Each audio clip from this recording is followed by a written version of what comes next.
Hi hello friends, ಹೇಗಿದ್ದೀರಾ? ಇದು 60% ಆಫರದ್ದು ಶಾಪಿಗೆ ಬಂದಿದ್ದೇವೆ ನಾವು. ಇಲ್ಲಿಯಂತೂ ತುಂಬಾ ಸೂಪರ್ ಆಗಿರುವಂಥ ಡ್ರೆಸ್ ಉಂಟಂತ ಗೊತ್ತಾಯಿತು. ನಾವಿಲ್ಲಿ ಹೋಗಿ ಏನು ತಗೊಂಡಿದ್ದೇವೆ ಅಂತ ನಿಮ್ಮ ಜೊತೆ ಶೇರ್ ಮಾಡ್ತೇನೆ, ಬನ್ನಿ ಫ್ರೆಂಡ್ಸ್. ಈಗ ನಾನಿಲ್ಲಿ ಹೋಗ್ತಾ ಇದ್ದೇನೆ. ಅಂದರೆ ಇದು ರಾತ್ರಿ 12:30 ಗಂಟೆ ಆಗಿದೆ. ಇಲ್ಲಿ ಹೈದರಾಬಾದಲ್ಲಿ ರಾತ್ರಿ ಹಗಲಂತ ಇಲ್ಲ, ರಂಜಾನಲ್ಲಂತೂ ರಾತ್ರಿ ಇಡೀ ಹಗಲ್ ಥರನೇ. ಅಂದರೆ ರಾತ್ರಿ ಕೂಡ ಎಲ್ಲ ಶಾಪಿಂಗ್ಗೋಸ್ಕರ ಎಲ್ಲ ಉಪವಾಸ ಎಲ್ಲ ಬಿಟ್ಟಾದಮೇಲೆ ಎಲ್ಲರೂ ಹೋಗ್ತಾರೆ. ಅದಕ್ಕೋಸ್ಕರ ಇಲ್ಲಿ ಅಂತೂ ಏನು ತೊಂದರೆ ಇಲ್ಲ ಈ ರಾತ್ರಿಯಲ್ಲಿ ಹೋಗುವುದು ಕೂಡ. ಇಲ್ಲಿ ಶಾಪಿಂಗ್ಗೋಸ್ಕರ ನಾವು ಹೋಗುವಾಗ 12 ಗಂಟೆ ಆಗಿದೆ. ಇನ್ನು ಅಲ್ಲಿ ಹೋಗಿ ತಲುಪಿ ಅಲ್ಲಿಂದ ವಾಪಸ್ ಬರುವಾಗ ಎಷ್ಟು ಗಂಟೆ ಆಗುತ್ತದಂತ ನೋಡಬೇಕು. ನಾವು ಇಲ್ಲಿ ಬಂದಿದ್ದು ಕುಸುಮ್ಗೆ. ಇಲ್ಲಿ 60% ಆಫರ್ ಉಂಟಂತ ಗೊತ್ತಾಯಿತು. ಒಳಗಡೆ ಹೋಗಿ ನೋಡೋಣ ಇಲ್ಲಿ ಎಷ್ಟು ಆಫರಲ್ಲಿ ಏನೇನು ಎಷ್ಟು ರೇಟಲ್ಲಿ ಉಂಟು ಅಂತ. ತುಂಬಾ ಚೆನ್ನಾಗಿರುವ ಡ್ರೆಸ್ ಉಂಟಂತಂತೂ ಗೊತ್ತಾಯಿತು ನೋಡಿಯೇ. ಇಲ್ಲಿ ಈ ಮಕ್ಕಳಿಗೆ ಬೇಕಾಗುವಂಥ ಡ್ರೆಸ್ ಅಂತೂ ತುಂಬಾ ಸೂಪರ್ ಆಗಿತ್ತು. ನನ್ನ ಮಗಳಿಗಂತೂ ತುಂಬಾ ಇಷ್ಟ ಆಯಿತು ಇದರಲ್ಲಿ ಡ್ರೆಸ್. ನಾನು ಯಾವ ಡ್ರೆಸ್ ತಗೊಂಡಿದ್ದೇನೆ ಅಂತ ನಾವು ಹಬ್ಬದ ದಿನ ನಿಮಗೆ ಅವಳು ಹುಟ್ಟಿದ ಡ್ರೆಸ್ಸನ್ನು ತೋರಿಸ್ಕೊಡ್ತೇನೆ. ಅದಕ್ಕೋಸ್ಕರ ನೀವು ನನ್ನ ವೀಡಿಯೋಸ್ ಎಲ್ಲ ನಿಮಗೆ ನೋಟಿಫಿಕೇಷನ್ ಬರಬೇಕಂದ್ರೆ ನನ್ನ ಚಾನಲನ್ನು ಇಷ್ಟರವರೆಗೆ ಸಬ್ಸ್ಕ್ರೈಬ್ ಮಾಡಲಿಲ್ಲ ಅಂದರೆ ಪ್ಲೀಸ್ ಫ್ರೆಂಡ್ಸ್ ಸಬ್ಸ್ಕ್ರೈಬ್ ಮಾಡಿ, ಲೈಕ್ ಮಾಡಿ ಹಾಗೂ ಶೇರ್ ಮಾಡಿ. ಕಮೆಂಟ್ ಮೂಲಕ ತಿಳಿಸಿಕೊಡಿ ನಿಮಗೆ ನನ್ನ ಈ ವಿಡಿಯೋಸ್ ಹೇಗನಿಸಿತು ಅಂತ. ಇಲ್ಲಿ ನೋಡಿ ಫ್ರೆಂಡ್ಸ್, ಈ ಡ್ರೆಸ್ ಅಂತೂ ಒಂದಕ್ಕಿಂತ ಒಂದು ತುಂಬ ಚೆನ್ನಾಗಿರುವಂಥ ಡ್ರೆಸ್ಸಸ್. ಇನ್ನು ಒಳಗಡೆ ಹೋಗಿದ ಮೇಲೆ ನಿಮಗೆ ತೋರಿಸಿದೆ ಅಲ್ಲಿ ಎಂತೆಂಥ ಡ್ರೆಸ್ ಉಂಟು ಅಂತ.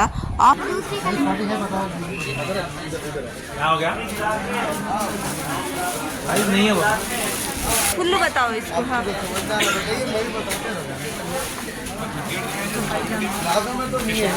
इसका दुपट्टा सादा है, अच्छा है। नहीं, ये मेरा हिसाब से है। देखो प्लाजो है।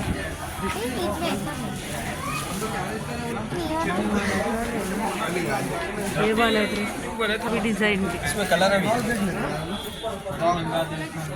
कलर सुनिए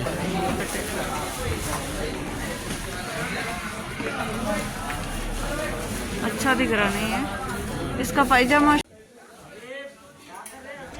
ನೋಡಿ ಫ್ರೆಂಡ್ಸ್, ಈ ಡ್ರೆಸ್ ಅಂತೂ ನನಗೆ ತುಂಬಾ ಇಷ್ಟ ಆಯಿತು. ತುಂಬಾ ಇಷ್ಟವಾದದ್ದಂದರೆ ನನ್ನ ಮಗಳಿಗೋಸ್ಕರ ನಾನು ಇದನ್ನು ತುಂಬಾ ಇಷ್ಟವಾಯಿತು ನನಗೆ. ಆದರೆ ಹಬ್ಬದ ದಿವಸ ಈ ಥರ ಈ ಸೆಕೆಗಾಲ ಅಲ್ಲ, ಈಗ ತುಂಬ ಸೆಕೆ ಕೂಡ ಉಂಟು. ಅದರಿಂದಾಗಿ ಈ ಡ್ರೆಸ್ ಎಲ್ಲ ಹಾಕಿ ಅವಳು ಇಡೀ ದಿನ ಕೂತ್ಕೊಳ್ಳೋದು ತುಂಬ ಕಷ್ಟ ಅಂತ ಅನ್ನಿಸ್ತು. ಏನಾದರೂ ಮದುವೆ ಫಂಕ್ಷನ್ ಪಾರ್ಟಿಯಲ್ಲಿದ್ದರೆ ಏನೋ ಸ್ವಲ್ಪ ಹೊತ್ತು ಹಾಕ್ಕೊಳ್ಬೋದು ಆ ಥರ. ಆದರೆ ಇಡೀ ದಿನ ಅವಳು ಹಬ್ಬದ ದಿವಸ ಆ ಡ್ರೆಸ್ ಹಾಕ್ಕೊಂಡು ಕೂತ್ಕೊಳ್ಳಿಕ್ಕೆ ತುಂಬ ಕಷ್ಟ ಅನ್ನಿಸ್ತು. ಅದಕ್ಕೋಸ್ಕರ ಅದನ್ನು ನೋಡಿ ಇಷ್ಟ ಆಯಿತು, ಆದರೂ ತಗೊಳ್ಲಿಲ್ಲ ನಾವು. ನೆಕ್ಸ್ಟ್ ಯಾರ್ದಾದ್ರೂ ಫಂಕ್ಷನ್ ಏನಾದರೂ ಇದ್ದರೆ ಆ ಥರ ಡ್ರೆಸ್ ತಗೊಳ್ಳೋಣ ಅಂತ. ಈಗ ಇಲ್ಲಿ ನಾವು ನಮ್ಮ ಡ್ರೆಸ್ ಪರ್ಚೇಸ್ ಮಾಡಿದ್ದೇವೆ. ಅದು ಯಾವ ಡ್ರೆಸ್ ಅಂತ ನಿಮಗೆ ನಾನು ಹಬ್ಬದ ದಿವಸ ತೋರಿಸ್ಕೊಡ್ತೇನೆ. ಈಗ ಇಲ್ಲಿ ಡ್ರೆಸ್ ಪರ್ಚೇಸ್ ಮಾಡಲಿಕ್ಕೆ ಹೋಗಿಯೇ ನಮಗೆ 1-1.5 ಗಂಟೆ ಆಗಿತ್ತು ರಾತ್ರಿ. ನನ್ನ ಮಗ ಅಂತೂ ತುಂಬ ಸುಸ್ತಾಗಿ ಹೋಗಿದ್ದ. ಯಾಕಂದರೆ ಒಂದು ಮನೆಗೆ ಮುಟ್ಟುವಾಗಂತೂ ತುಂಬ ಹೊತ್ತಾಗ್ತದೆ, ಅದಕ್ಕೋಸ್ಕರ ಅವನು ತುಂಬ ಸುಸ್ತಾಗಿದ್ದ. ಇಲ್ಲಿಂದ ನೀವು ತಗೊಳ್ಳೋದಾದರೆ ಮದುಮಗಳಿಗೆ ಹೋಗಬೇಕಾಗುವಂಥ ಡ್ರೆಸ್ ಕೂಡ ಉಂಟು. ಫಂಕ್ಷನಿಗೆ ಎಲ್ಲ ತುಂಬಾ ಚೆನ್ನಾಗಿದೆ ಡ್ರೆಸ್. ಆಫರ್ ಕೂಡ ತುಂಬ ಚೆನ್ನಾಗಿ ಉಂಟು ಫ್ರೆಂಡ್ಸ್.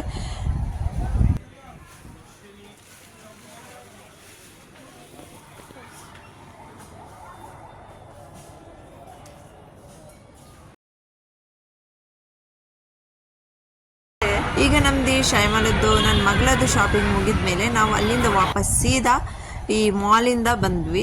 ಇದೊಂದು ಮಾಲ್. ಇದು ಮಾಲ್ ಒಳಗಡೆ ತುಂಬಾ ಡ್ರೆಸ್ ಶಾಪ್ ಉಂಟು. ಇಲ್ಲಿಂದ ಬರುವಾಗ ಬುರ್ಕಾ ಅಂತೂ ತುಂಬ ಒಂದಕ್ಕಿಂತ ಒಂದು ಚೆನ್ನಾಗಿರುವಂಥ ಬುರ್ಕಾ ಕೂಡ ಇತ್ತು. ಇದು ನೋಡಿ, ಇಲ್ಲಿಂದ ಕೂಡ ಬರುವಾಗ ಇಲ್ಲಿ ತುಂಬ ಶಾಪಲ್ಲೆಲ್ಲ ಡ್ರೆಸ್ಸಸ್ ಎಲ್ಲ ತುಂಬ ಟ್ರೆಂಡಿಂಗ್ ಡ್ರೆಸ್ಸಸ್ ಎಲ್ಲ ತುಂಬಾ ಇತ್ತು. ಇಲ್ಲಿಂದ ಬರುವಾಗ ಬುರ್ಕಾ ಕೂಡ ತುಂಬ ಚೆನ್ನಾಗಿರುವಂಥ ಬುರ್ಕಾಸ್ ಇತ್ತು. ಈಗ ರಂಜಾನಲ್ಲಿ ಎಲ್ಲದರಲ್ಲೂ ತುಂಬಾ ಆಫರ್ ಇದೆ ಇಲ್ಲಿ ಹೈದರಾಬಾದಲ್ಲಿ. ಇಲ್ಲಿ ಅಂತೂ ನೀವು ಶಾಪಿಂಗ್ಗೆ ಬಂದರೆ ತುಂಬ ಖುಷಿ ಆಗ್ಬೋದು. ನಿಮಗೆ ಬೇಕಾಗುವಂತಹ ಎಲ್ಲ ಥರದ ಡ್ರೆಸ್ ಬುರ್ಕಾ ಎಲ್ಲ ತುಂಬ ಕಮ್ಮಿ ರೇಟಲ್ಲಿ ನಿಮಗೆ ಸಿಗ್ತದೆ. ನೋಡಿ ಫ್ರೆಂಡ್ಸ್, ನಿಮಗೆ ಇದೇ ಥರ ನನ್ನ ಚಾನಲಲ್ಲಿ ಇನ್ನೂ ನಿಮಗೆ ಇದೇ ಥರ ವೀಡಿಯೋಸ್ ಬೇಕಂದರೆ ನೀವು ನನ್ನ ಚಾನಲನ್ನು ಸಬ್ಸ್ಕ್ರೈಬ್ ಮಾಡಿ, ಲೈಕ್ ಮಾಡಿ ಹಾಗೂ ಶೇರ್ ಮಾಡಿ. ಹಾಗೂ ಕಮೆಂಟ್ ಮೂಲಕ ತಿಳಿಸಿ ನಿಮಗೆ ಯಾವ ವಿಡಿಯೋಸ್ ಇಷ್ಟವಾಯಿತು ಅಂತ ನಮ್ಮದು.